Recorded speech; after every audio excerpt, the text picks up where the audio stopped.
Everyone, welcome back to my channel. మేము recent గా ఈ టెంపుల్ అయితే విజిట్ చేసాం.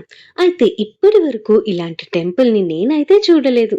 అంత పీస్ఫుల్ గా నేచర్ కి దగ్గరగా ఉండే 1200 ఇయర్స్ ఓల్డ్ టెంపుల్ అండి ఇది.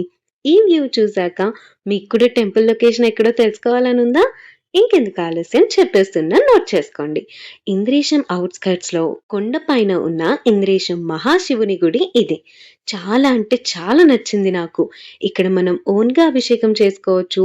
ఈ ప్లేస్ లో ఇంకా హ్యాపీగా ఫ్యామిలీ మొత్తం పిక్నిక్ కి కూడా రావచ్చండి. అంతేకాదు, ఈ సరస్సు చూస్తుంటే ఎంత హాయిగా ఉంది అంటే చెప్పలేం మాటల్లో. ఇంకా ఈ కొండ పైన నించొని చూస్తే మొత్తం వ్యూ అంతా కనిపిస్తుంది. నాకైతే ఆ ప్లేస్ నుంచి అస్సలు బయటికి రాబుద్ది కాలేదు. ఇంటికైతే అస్సలు వెళ్ళాలనిపించలేదు. ఎంత టైం కావాలంటే అంత టైం స్పెండ్ చేసుకోవచ్చు. కానీ ఈ గుడి టైమింగ్స్ వచ్చి ఆఫ్టర్‌నూన్ 12 వరకే ఉంటుంది. అండ్ మళ్ళీ ఈవినింగ్ 4కి ఓపెన్ చేస్తారు. 6 కల్లా క్లోజ్ చేసేస్తారు. సో ఈలోపే మనం దర్శించుకోవాలన్నమాట. సో ఇంకెందుకు ఆలస్యం, వెంటనే ఈ టెంపుల్‌ని విజిట్ చేయండి. ఇలాంటి మరెన్నో వీడియోస్ కోసం మన ఛానెల్‌ని సబ్స్క్రైబ్ చేయండి. మళ్ళీ కలుద్దాం.